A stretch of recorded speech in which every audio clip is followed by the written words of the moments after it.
Hello, my friend. Welcome to your sleep story. My name is Stephen Dalton. I'm an Irish storyteller, and it's my great privilege to be the voice that you listen to as you go to sleep tonight. Tonight I continue my incredibly dull history series, and tonight I will tell you the history of the hair salon. We'll go all the way back to early humans, where a hair salon certainly didn't exist, but tending to your friend's hair may well have, and we'll trundle on through time, saying hello to the Romans and ancient Egyptians before arriving in medieval times, and on and on. I really hope you like this story, and let me know in the comments your stories of your worst or best ever haircuts. Okay, let's do the relaxation session now, which will take a few minutes before tonight's sleep story. I'm going to count down from 10 to 1, and as I do, allow yourself to let go more and more. 10. Feel the support of the bed beneath you, or the floor, or whatever surface you lie upon tonight. And beneath all of that, feel the support of the earth, our home. From the earth we receive a constant support. And as you become aware of that feeling of being supported, see if you can let go a little more now.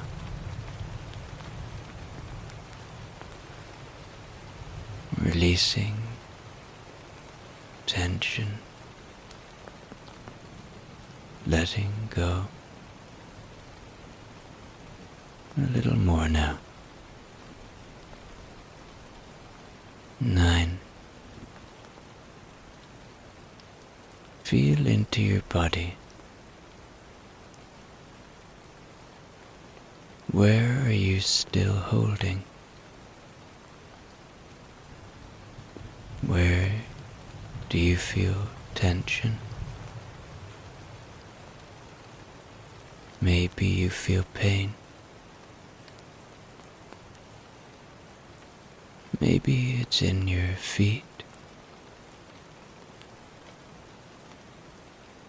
in your lower legs.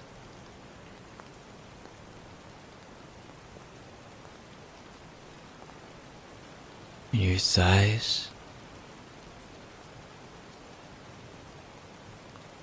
in your belly,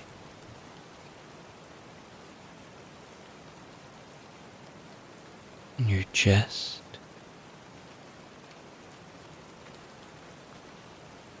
maybe you're like me, and you hold a lot of tension in your hands or in your face.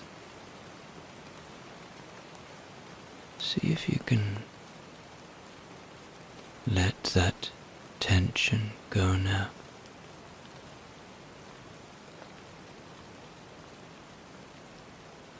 Just by becoming aware of it, we can ease the tension. 8. You are safe. Allow my voice to be an anchor of safety tonight, to be a friend. Know that my voice will only ever take you to safe places, and allow that fact, that feeling of trust, to enable you to let go a little more now. 7. The day is done. Whatever has been, has been. Whatever will be, will be. Whatever thoughts you might be having, know them for what they are, just thoughts.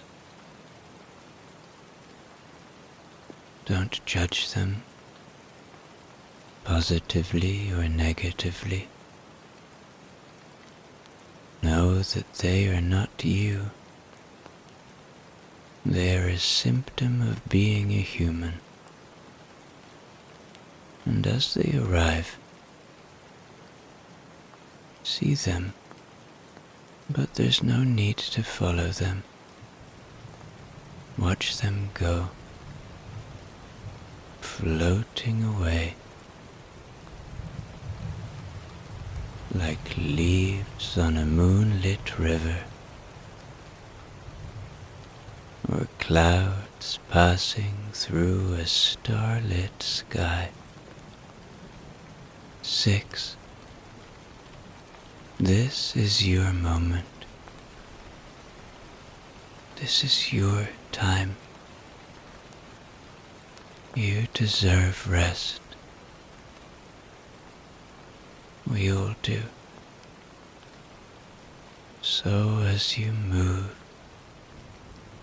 deeper and deeper towards deep rest tonight, know this: you deserve this rest as much as anyone else. 5. Peace lives within you. It is always there. It is a constant friend. A constant presence. It's just waiting to be found, waiting to be felt. See where you can find your peace tonight. 4. Perhaps allow a little gratitude now. Gratitude for the simple things, for this moment of peace, for the shelter you have tonight, for the breath in your body. 3. Begin to engage with your imagination now. Begin to see the humble human head, a head full of hair, in need of a salon. It will take many years to find one, but be curious now as we travel through thousands of years of human history. 2. Checking in with your body one more time now. Your body has worked hard for you today. It's time to give it rest. And 1. Completely letting go now, as I tell you tonight's sleep story. Part 1. in which early man invents hair, but not quite the salon. It is generally agreed by historians, or at least those with too much time on their hands, that hair itself predates the salon by several 100,000 years. Early man, upon discovering hair, must have felt both surprised and inconvenienced. There are no surviving records to describe his first reaction, but scholars have long debated whether it was joy, something warm for winter, or irritation, something new to catch fire.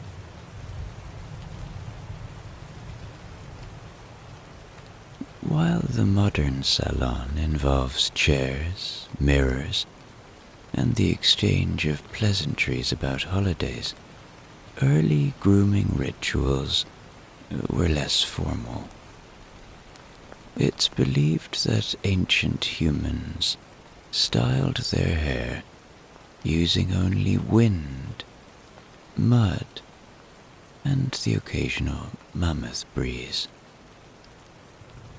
Those living near water had the distinct advantage of reflection, which may explain why lakes were often mysteriously surrounded by confident-looking men. Archaeologists have found evidence of comb-like bones, though most agree they were probably used for eating, not for maintaining bangs. The first salon experience was, according to one optimistic anthropologist, simply two people sitting on a rock, one picking twigs out of the other's head while pretending to offer advice about hunting.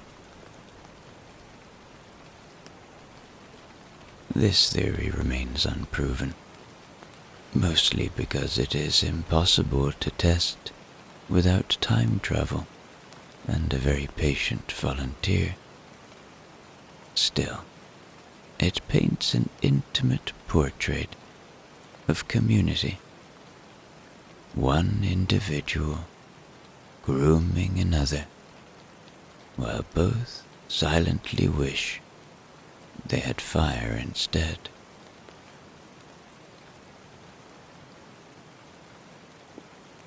It is also worth noting that prehistoric hairstyles were largely weather-dependent. In humid climates, hair was said to resemble the nest of an indecisive bird, while colder regions produced looks best described as accidental helmet. The invention of hats would, of course, later revolutionize this situation. But for now, nature was stylist in chief. And so, before there were appointments, or blow dryers, or the small talk about vacations, there was only the human head, growing hair with a stubborn commitment that no one asked for. It was the dawn of style, though no one had yet thought to call it that.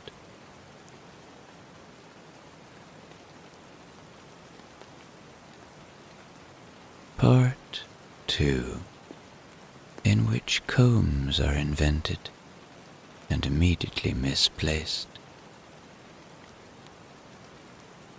As civilization advanced, a process marked mostly by people deciding that rocks could be improved upon, mankind's attention turned once again to hair.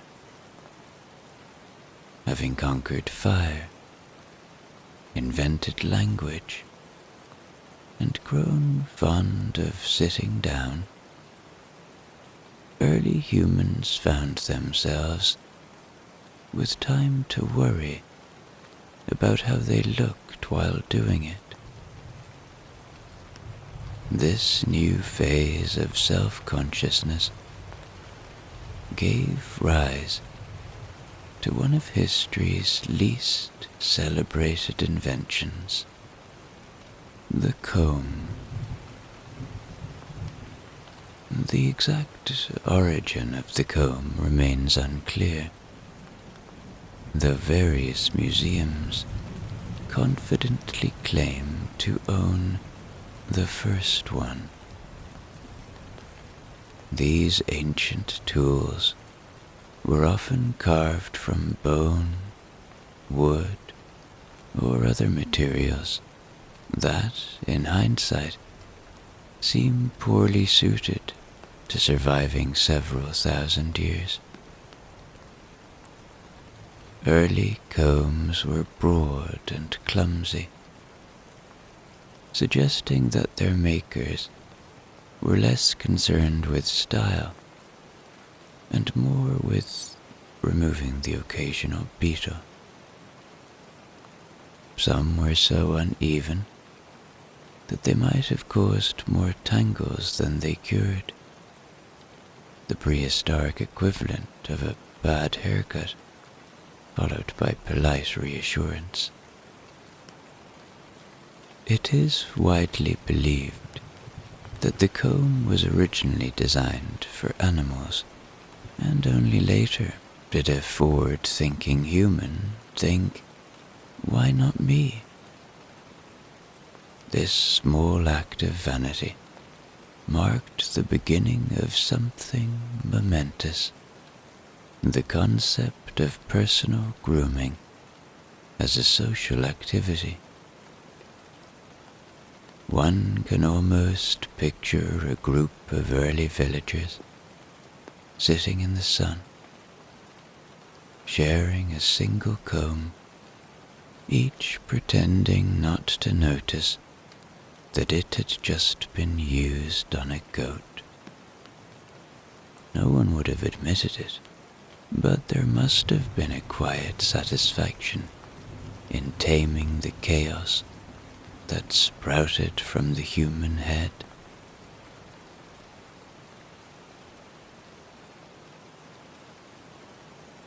The invention of mirrors, or at least shiny surfaces, complicated matters further. Once people could actually see what they looked like, dissatisfaction inevitably followed. Before that, everyone simply assumed they looked fine. But a glimpse of one's reflection in still water could ruin an entire day, especially if the wind had been unkind.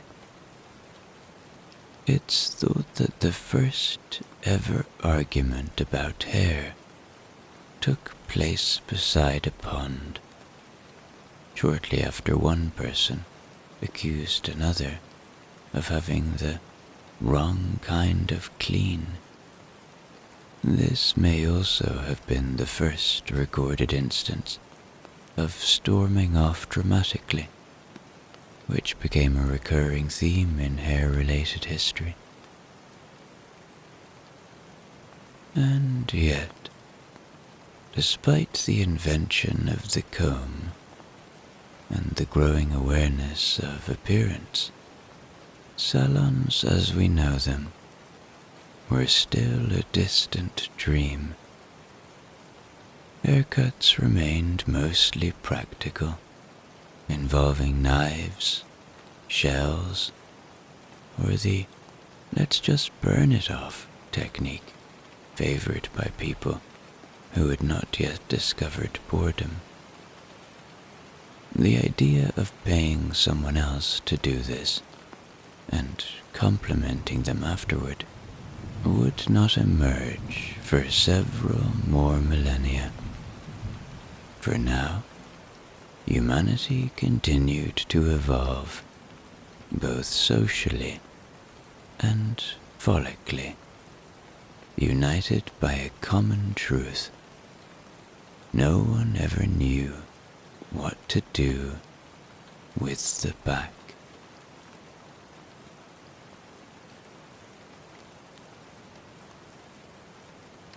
Part 3, in which ancient civilizations take hair far too seriously.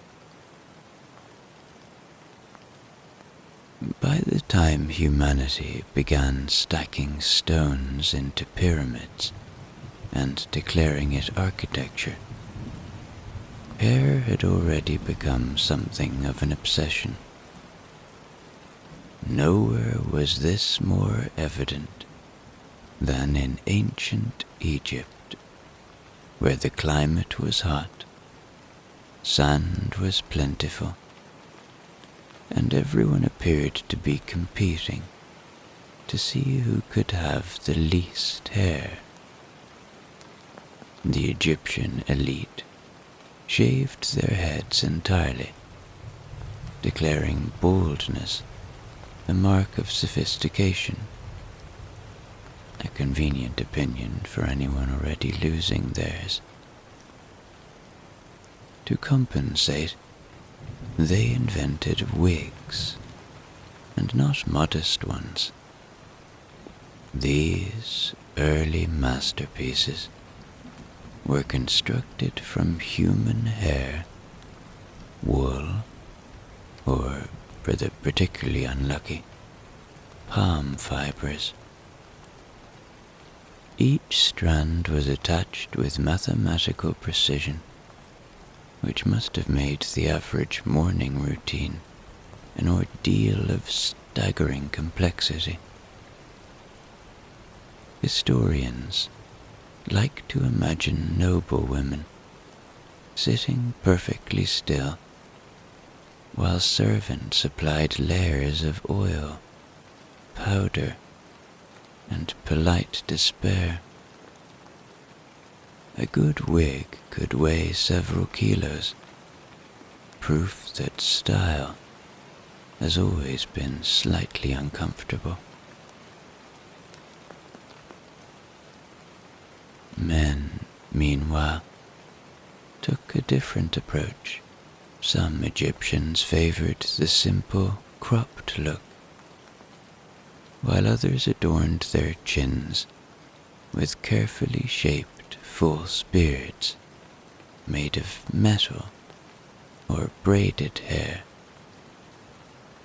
The pharaoh's beard, stiff and improbable, was a symbol of divine power and presumably neck pain. Archaeological evidence suggests that these accessories were held on by thin strings tied behind the ears, meaning that at any given royal banquet there was at least one awkward moment when someone's divinity slipped.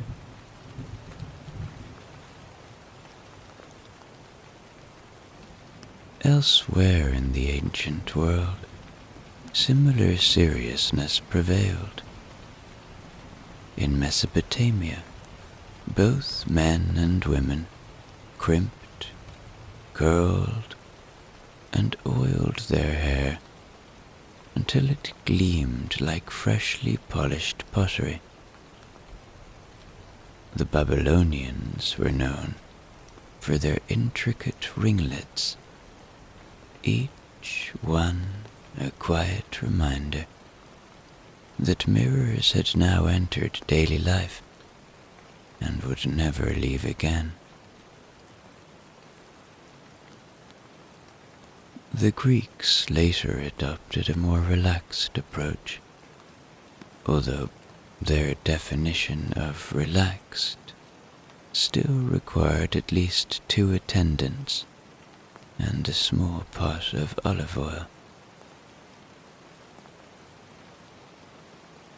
And so, as civilization advanced, so too did vanity. Hair was no longer something just to have. It was something to manage, interpret, and occasionally worship. The human head had become a stage upon which entire cultures performed. The salon still didn't exist, but the idea of one, a place where appearance might be discussed at tedious length, was beginning to take shape.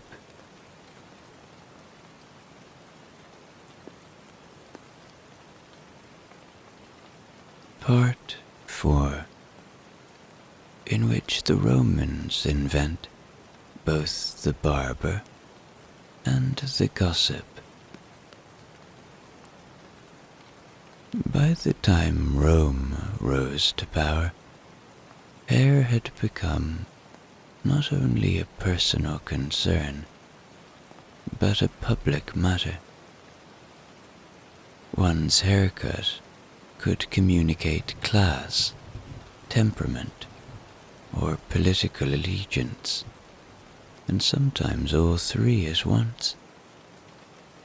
The Romans, being Romans, could not leave such things to chance.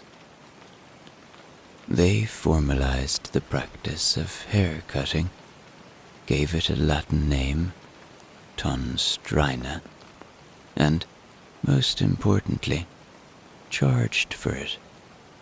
Thus, the barber, or tonsor, was born, and with him, the eternal sound of someone saying, just a little off the top. Early Roman barbershops were not the quiet sanctuaries we know today, but lively, gossipy meeting places. Patrons came not only to be shorn, but to learn what everyone else was doing, thinking, and, most crucially, who they were doing it with. The tonstrina was essentially the empire's social network, minus the privacy settings. Clients would sit for a shave and emerge with a haircut, a rumor, and a mild distrust of everyone they knew. Historians often describe these spaces as vibrant centers of conversation, which is a polite way of saying impossible to get a word in. Hair was a matter of great pride among Roman men. Styles varied, depending on emperor and mood. Some preferred tight curls, others neat crops, and a few philosophical types, like Seneca, allegedly favored the "I've given up" look. Shaving was fashionable, though the razors of the day were more enthusiastic than precise, often leaving their users with an expression of permanent surprise. A good barber was therefore a man of status, trusted to hold both a blade and a secret. Roman women, meanwhile, elevated hair to a high art. wealthy matrons employed teams of enslaved hairdressers called ornatrices, whose job descriptions included braiding, oiling, and, according to some accounts, listening patiently to complaints about husbands. Hairstyles grew ever more elaborate, reaching structural heights that would later inspire both admiration and architecture. Some even incorporated wires or wooden frames, ensuring that a sudden breeze could end a social season. Through all of this, the true spirit of the salon began to flicker into existence. For the first time, grooming became a shared experience, a blend of vanity, conversation, and mild competition. The tonsor was less a craftsman than a confidant, and his little shop, filled with chatter and clippings, marked the dawn of a very human tradition, paying someone to make you feel slightly better about being yourself.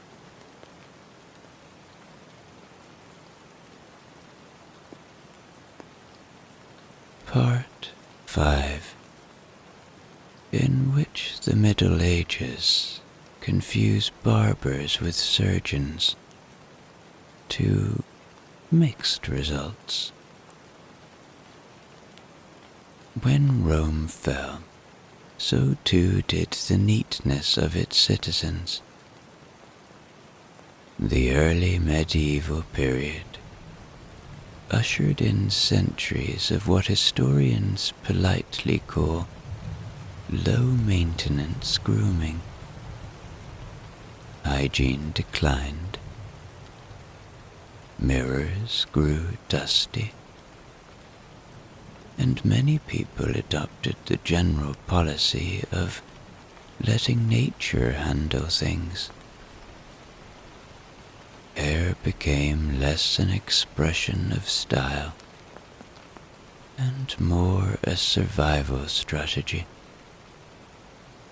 Long enough to cover the ears in winter, short enough not to catch fire near the hearth. Into this environment stepped the barber surgeon, a figure who, even by medieval standards, wore too many hats. The barber of this era not only cut hair, but also performed, well, medical procedures, shall we say, services which, remarkably, were all available without appointment. The same hands that trimmed a fringe might, a few minutes later, be doing dentist work, which is perhaps why medieval hairstyles were generally simple and required little trust. The famous red and white barber pole, still seen today, is said to originate from this period. The red symbolized blood, the white bandages, and the pole itself, the stick the patient squeezed during the procedure. Kind of primitive stress ball, though with considerably higher stakes. It is both a tribute to human ingenuity and a reminder that the Middle Ages had not yet discovered the concept of specialization. Despite all this, barbershops flourished. They were one of the few public spaces where commoners could gather without divine supervision. Within their timber walls, men discussed politics, crops, and the quality of one another's hairlines.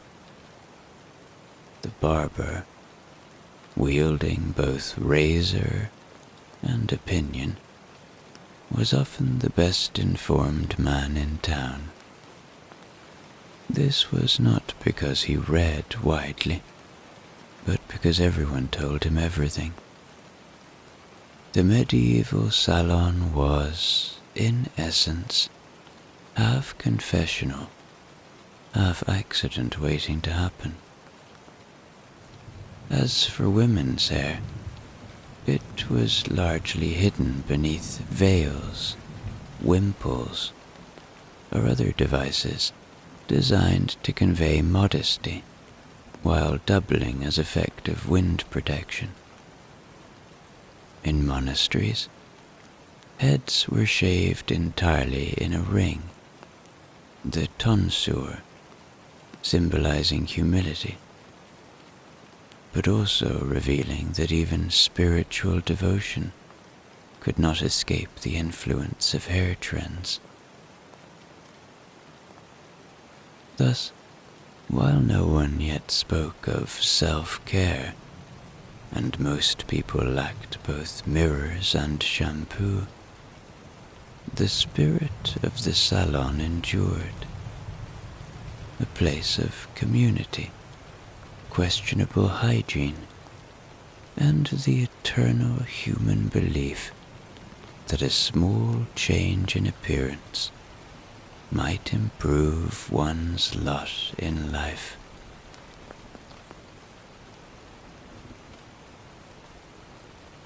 Part 6, in which monks make the perfect bald spot and call it holy. As mentioned in the last section, while barbers of the Middle Ages were busily juggling razors and surgical tools, another group was quietly redefining the concept of hairstyle altogether. In monasteries across Europe, monks were shaving their heads in a most peculiar way, leaving a circular patch of bare scalp surrounded by a fringe of hair. This was the tonsure, a look that suggested both devotion and a lifelong fear of mirrors. The origins of the tonsure are disputed.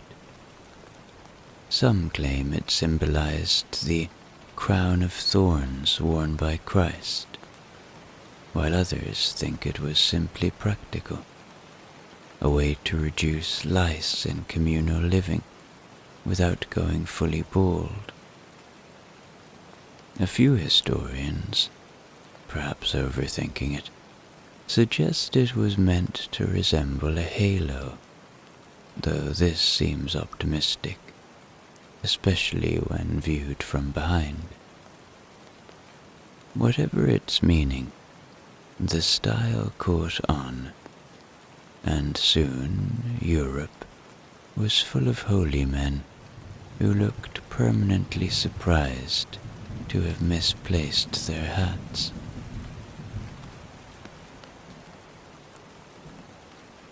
Maintenance of the tonsure was a serious business. Monks were not permitted to appear in public with excessive regrowth, a problem which led to weekly shaving sessions that were neither spiritual nor, by all accounts, particularly accurate. The more senior monks often had their tonsures trimmed by novices, whose enthusiasm was unmatched by their aim. Some monasteries appointed an official barber monk, a position of great honor and constant anxiety. Records suggest that one Cistercian friar, after cutting too deep, spent several weeks on penance, possibly because his client resembled a turnip.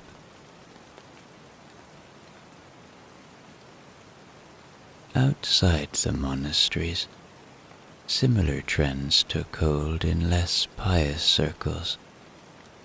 Many laymen adopted short, bowl-shaped cuts that could be achieved with the aid of an actual bowl. This method, while efficient, produced an aesthetic somewhere between military readiness and domesticated mushroom. In this curious period, hair was less a matter of vanity than of theology, social rank, and convenience. Yet even here, in the echoing stone corridors of abbeys and the smoky kitchens of villages, the timeless ritual persisted. One person cutting another's hair while making small talk they would later regret. The salon, in its medieval form, had no mirrors, no perfumes, and no gossip magazines. But it did have plenty of conversation, and at least one person pretending not to notice the bald patch getting larger.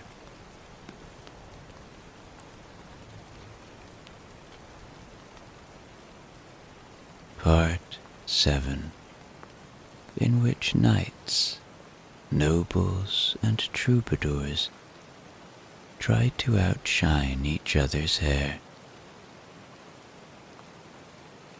As the Middle Ages marched onward, so too did its commitment to unnecessary formality. Hair, by now, had become a visible indicator of one's position in the great medieval pecking order. Peasants wore theirs short because long hair was inconvenient when scything or running from things, while nobles grew theirs long and glossy as proof that they hadn't lifted anything heavier than a goblet in years. A man's hair was his resume, and a woman's hair was her unsolicited sermon on patience. Knights, those walking bundles of armor and self-importance, faced a unique problem: the helmet. A freshly brushed mane was no match for several hours under a metal bucket. To counter this, some developed intricate pre-battle grooming rituals involving scented oils, linen wraps, and quiet optimism. Accounts from the period suggest that many knights entered combat with their hair styled elaborately beneath their helmets, a detail that would have impressed precisely no one, since visibility was zero. Still, there was comfort in knowing that if one's head were to be removed, it would at least look presentable when found.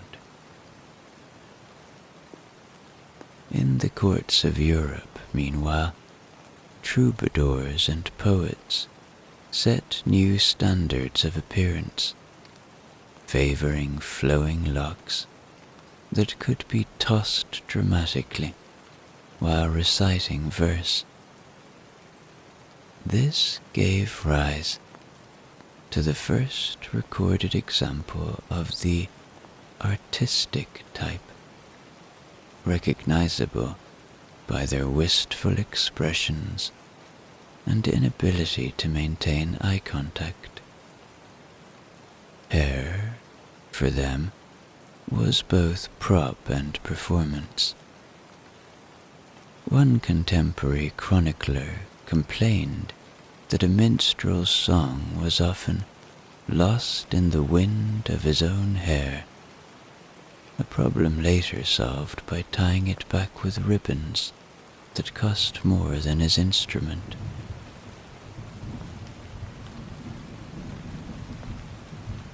Among noble women, hairstyles grew higher, heavier, and occasionally weaponized. The popular cone-shaped headdress, or hennin, reached such improbable heights that entering a room became a geometric challenge. To maintain the shape beneath, women's hair was coiled and padded with enough fabric to upholster a small bench. Servants required ladders, patience, and steady nerves to construct the look, an early prototype for the modern stylist-client dynamic. And yet, amid all this pomp, the local barber still reigned supreme. In every market town, there stood a small, smoky shop where gossip traveled faster than disease. A knight might have his beard sharpened there, a poet his curls revived, and a weary farmer his fringe unevenly corrected. It was, in many ways, the first truly democratic institution, a place where anyone, regardless of rank, could pay a coin and leave feeling marginally less medieval.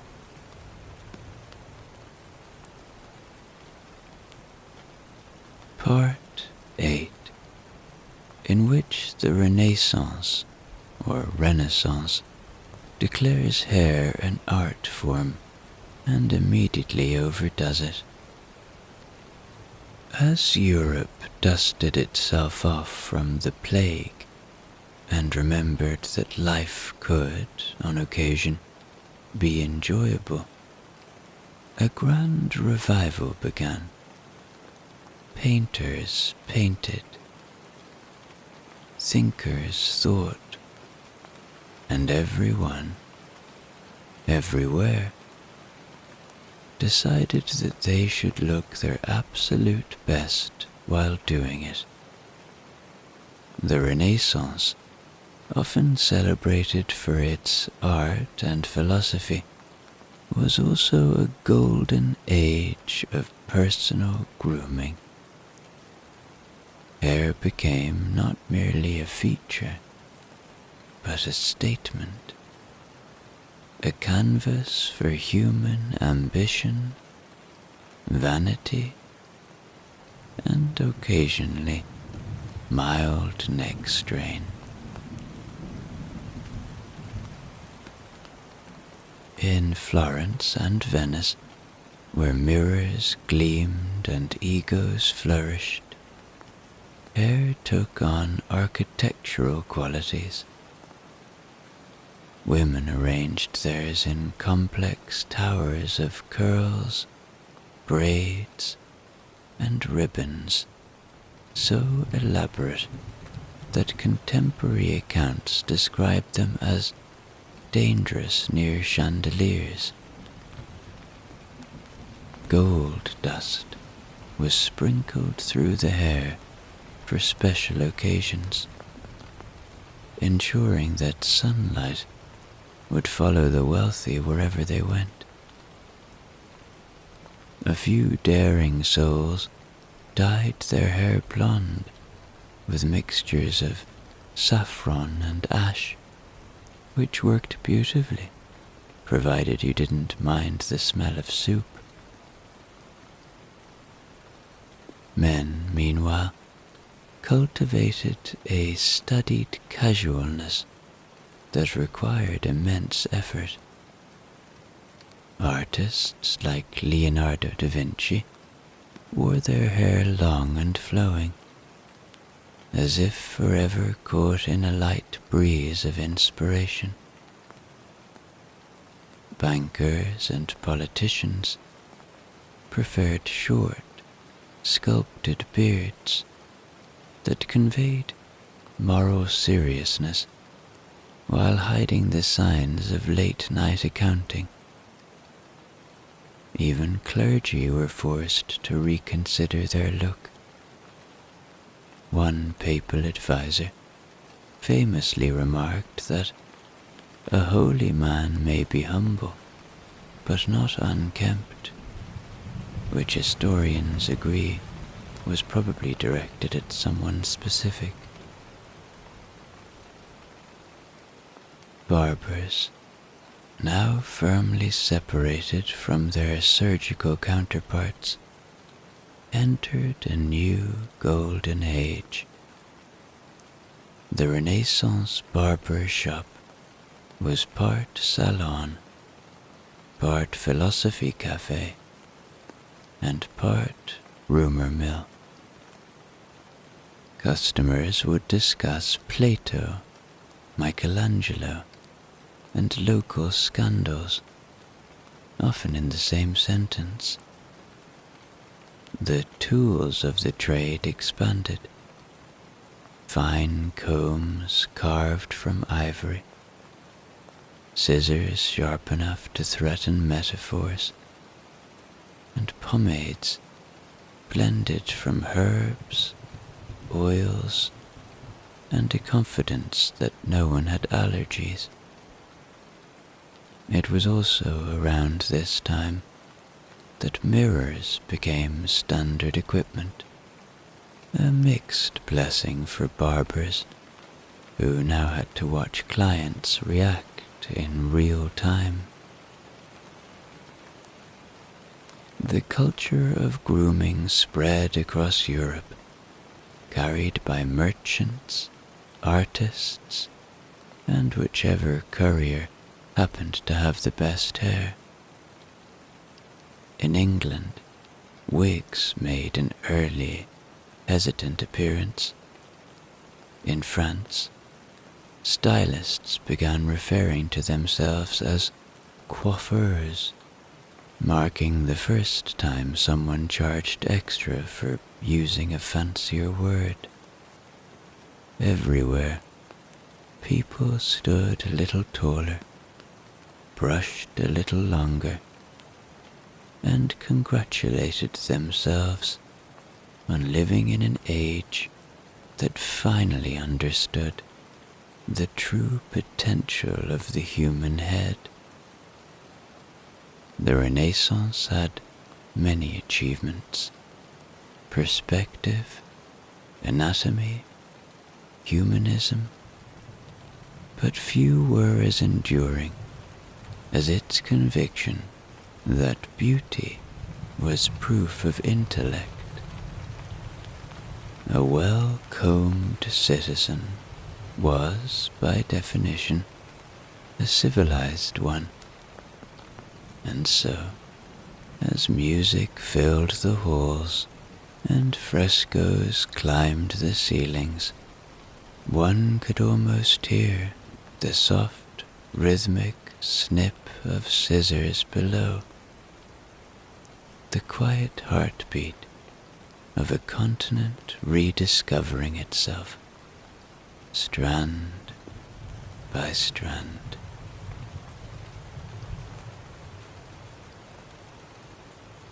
Part 9, in which France turns hair into a national sport. By the early 1600s, France had decided that appearance was destiny. The Renaissance had ended, but its mirror never dimmed. Under Louis XIII, and more flamboyantly, Louis XIV, hair became not merely a matter of grooming, but an instrument of politics, ambition, and national pride.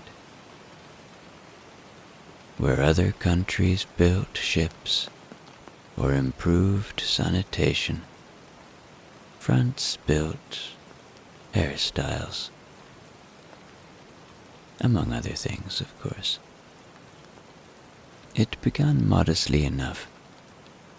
Louis XIII, troubled by premature baldness, took to wearing a wig, a decision that changed European fashion for the next 150 years, and gave every courtier something to overthink. What started as a discreet solution soon became a royal decree. To be seen without a wig was to risk being mistaken for a farmer, or worse, an Englishman. Parisian barbers rejoiced. Entire streets filled with wig makers, known as perruquiers, who treated hairpieces with the reverence usually reserved for relics. Their shops smelled of powder, pomade, and quiet panic. Louis XIV, the Sun King, expanded the trend to theatrical extremes. His wigs were enormous, flowing past the shoulders in waves of artificial confidence. Courtiers followed suit, competing to outdo one another in height, curl, and moral flexibility. Some wigs required scaffolding to style properly, and it's said that servants occasionally became lost inside them. The royal court resembled a moving forest of scented foliage, through which gossip fluttered like nervous birds. Maintaining these coiffed masterpieces was no small task. A nobleman's morning routine involved at least 3 assistants and several hours of delicate work. Wigs were brushed, powdered, and perfumed daily, then stored overnight on wooden stands that made an average bedroom look like a polite crime scene. The powders themselves, usually made from starch and scented with lavender or orris root, covered not only the wig, but also most surrounding furniture. Visiting a well-prepared French salon meant returning home dusted in what historians politely call the atmosphere of refinement.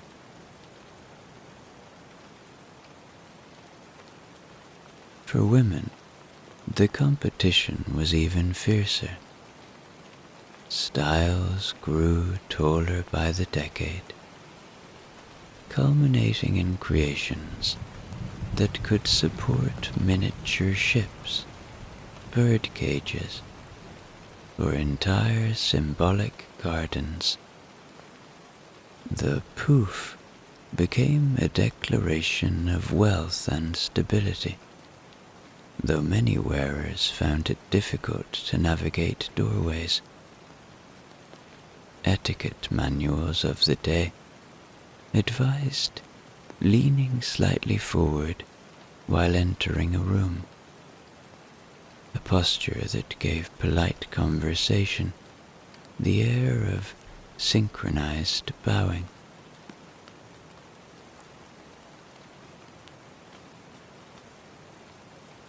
France, as ever, exported its trends. English and German nobles rushed to imitate the Parisian look, though their wigs often wilted in damper climates. Across Europe, the great and good began to carry small silver combs wherever they went, ensuring that not a single powdered curl fell out of place while signing treaties or declaring war. It was an era in which diplomacy, style, and vanity all shared the same hairdresser. And so, with wigs towering like monuments to excess, France had succeeded in elevating the human head to new and wholly unnecessary heights. Beneath all that powder and pomade, the faint hum of the modern salon could already be heard.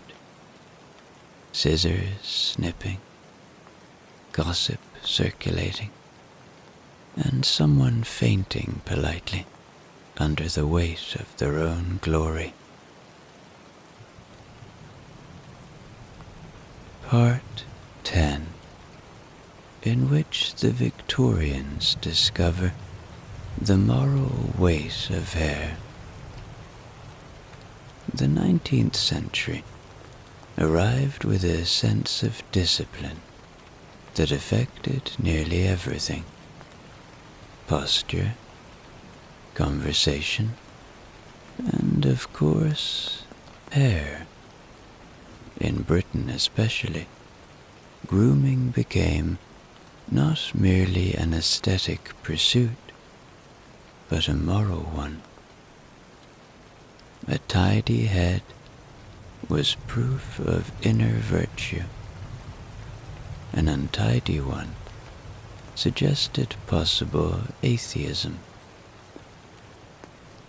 Manuals of etiquette reminded readers that cleanliness is next to godliness, and Victorian society took this to mean wash your hair, but not too cheerfully.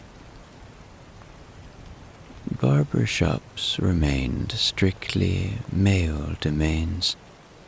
Within those narrow, mirrored rooms, men discussed Parliament, railways, and the price of beef, while being shaved to the sound of faintly judgmental scissors. To enter one was to step into a miniature parliament of pomade, an establishment where time slowed, sideburns lengthened, and politics somehow became personal. Every small town had at least one barber who knew more about its inhabitants than the vicar, and far less about discretion. Women, however, lived in a different hair universe altogether.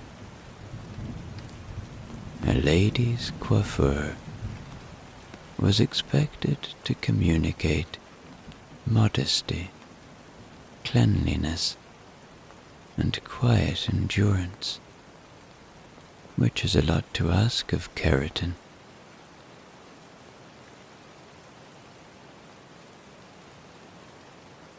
For centuries, hairdressing for women had been a domestic affair, the domain of maids, sisters, or the brave husband pressed into service. But by mid-century, as cities expanded and respectability found new forms, a curious innovation appeared: the ladies' hairdressing room. Usually located discreetly above or behind a man's barber, these spaces allowed women to have their hair arranged in privacy, away from male eyes and the smell of bay rum. Early salons were cautious places.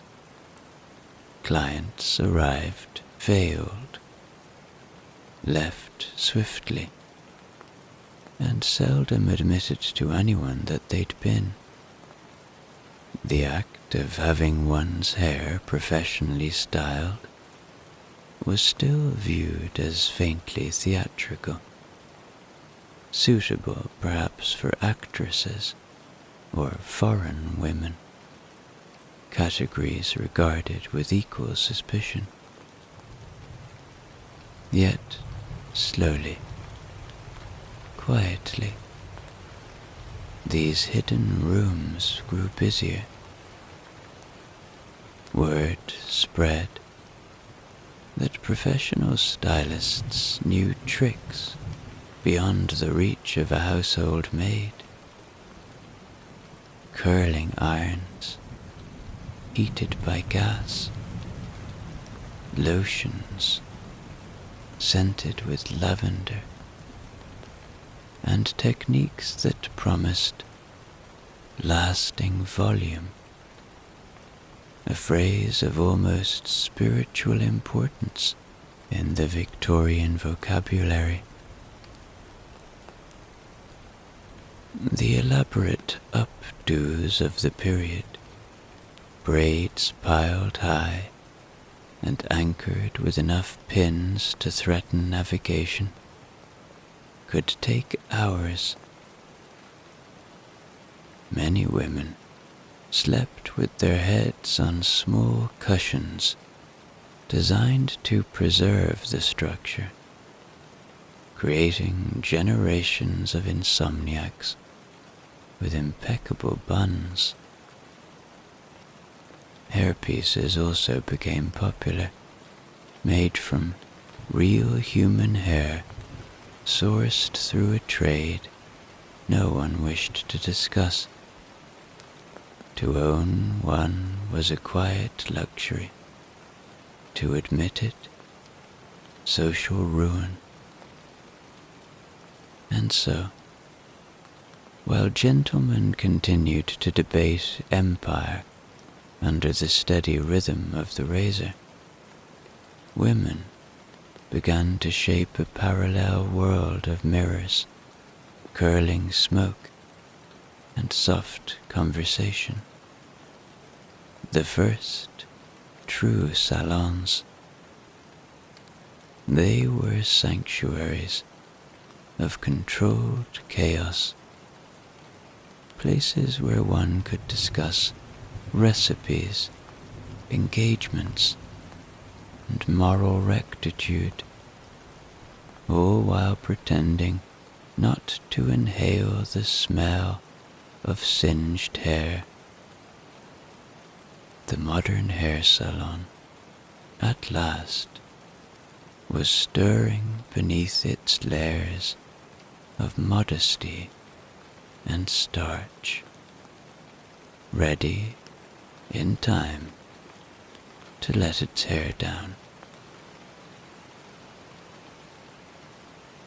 Part 11, in which the industrial age invents the hairdryer, and everyone pretends not to be alarmed.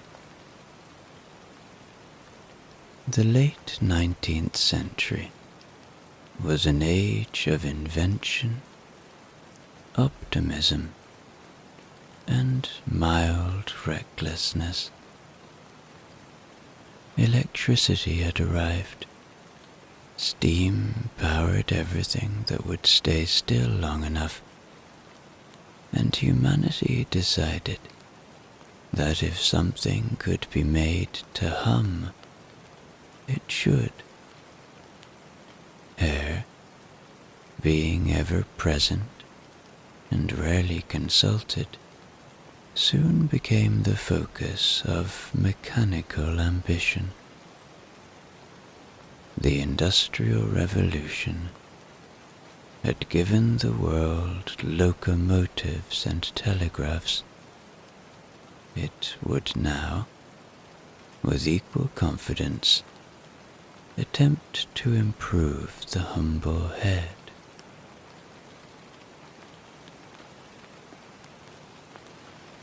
In 1890, the French stylist Alexandre Ferdinand Godefroy unveiled what is often credited as the world's first hairdryer, a device roughly the size of a small cannon and only slightly less dangerous.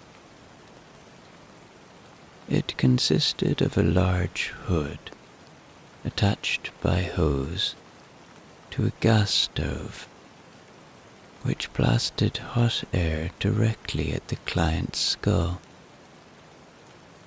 This invention transformed hairdressing forever, and, in its early trials, also singed a fair number of fringes.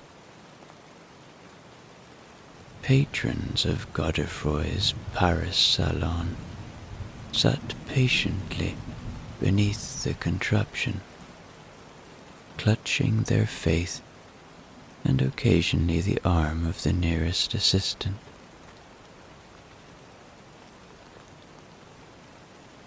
Across Europe and America, salons embraced technology with similar enthusiasm and varying results. Curling irons were heated on open flames, producing either luxurious waves or screams, depending on the day. Early hair lotions promised miracles, most of which involved alcohol and regret. Steam-powered perming machines appeared, resembling industrial looms, with clients emerging after several hours, looking delighted, dazed, or slightly smoked. These contraptions gave the modern salon its unmistakable atmosphere.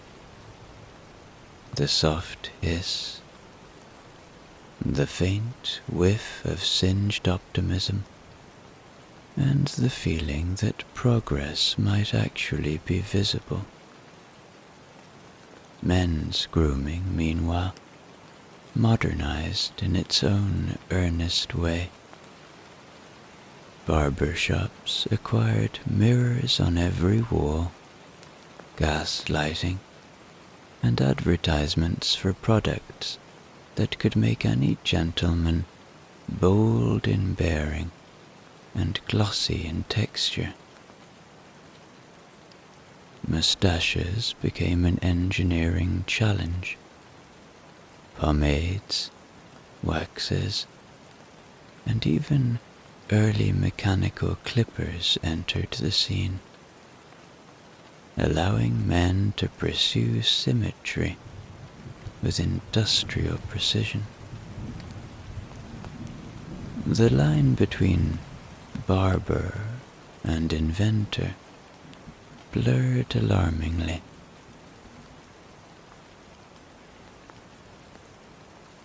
For women, the new age meant freedom and a little fear. Salons expanded, moved to street level, and began advertising openly for the first time. Where once a lady might have slipped quietly into a back room, she could now walk through a bright glass door under a sign proudly declaring Madame Estelle's Modern Hair Emporium. Inside, electricity buzzed, steam rose, and conversations about suffrage mingled with discussions of curl retention. The sound of progress, it turned out, was a chorus of dryers warming the air like polite machinery. The industrial age had changed the world's relationship with its reflection. Hair could now be washed, dried, styled, and reinvented within an afternoon. A small miracle compared to the weeks of pins and powder once required. Civilization had found a new rhythm: scissors, heat, and hope. And though the early dryers roared like locomotives, no one minded. For the first time, beauty could be plugged in.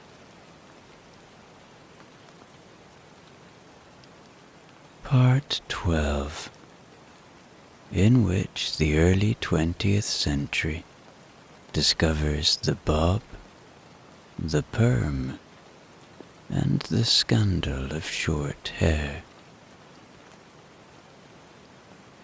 The dawn of the 20th century brought a collective sigh of relief.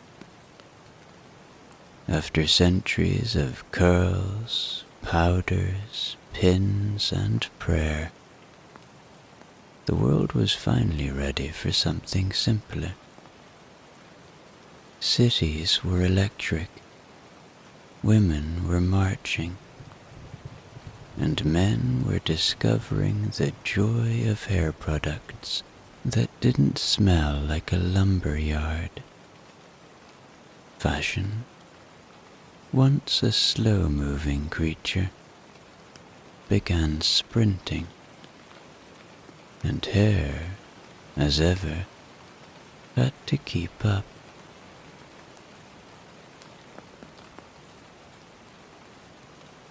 In 1906, the German hairdresser Karl Nestler, later known to history as Charles Nestle for reasons of marketing and vowels, introduced the first permanent wave machine.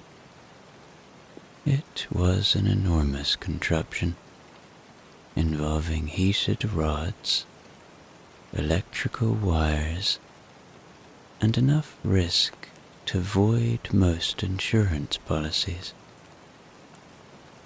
Women sat for hours with their hair wrapped around metal coils, hoping to emerge with gentle curls rather than gentle smoke.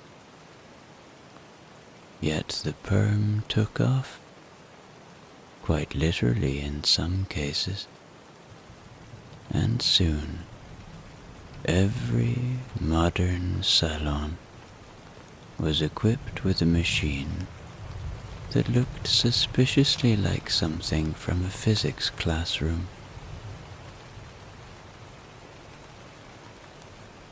Then came the haircut that changed everything. The bob.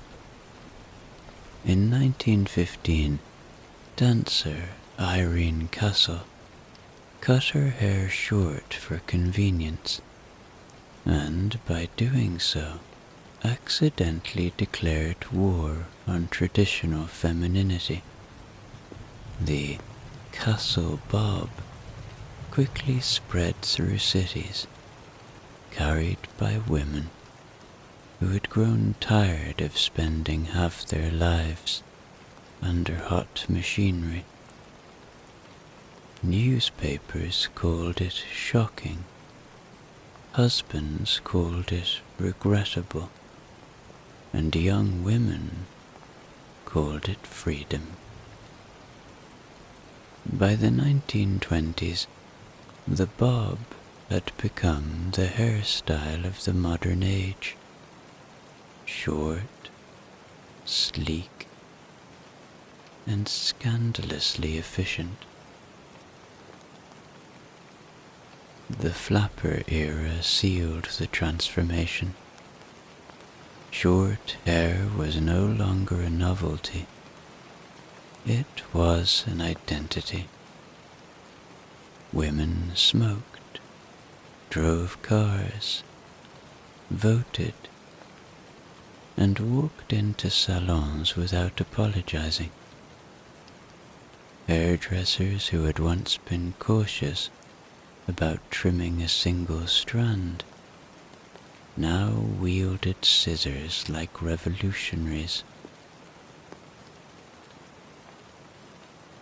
The term beauty salon officially entered the language, marking the moment when grooming stopped being a secret and became a celebration. Inside, jazz played faintly on the wireless. The smell of setting lotion filled the air, and entire generations reinvented themselves in front of the mirror. Men, too, modernized. The side part became standard. Pomade reached industrial popularity, and barbers began offering hot towel shaves that made patrons feel both pampered and slightly flammable. But it was women who had seized the cultural scissors. After centuries of veils, pins, and silent endurance, they had cut their hair and, in a quiet way, cut history in half. The short hair of the 1920s was more than a style.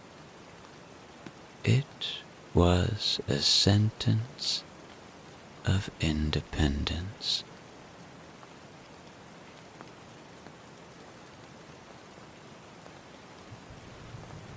Part 13, in which the salon becomes the living room of modern society. By the 1920s, the salon had finally stepped out of the shadows, no longer hidden behind barbershops or tucked above haberdasheries. It stood proudly on the high street. Glass windows, polished to a shine, chrome fixtures gleaming,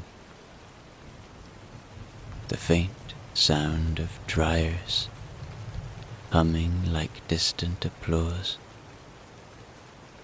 The beauty salon had arrived, and with it a whole new rhythm of public life. To walk into one was to cross an invisible line between duty and indulgence.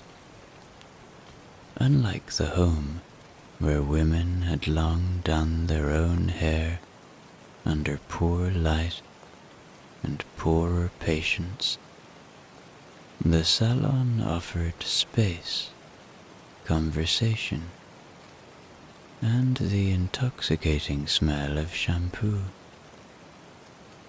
There, for a few precious hours, customers could stop being mothers, wives, or secretaries, and instead become clients, a small but revolutionary title.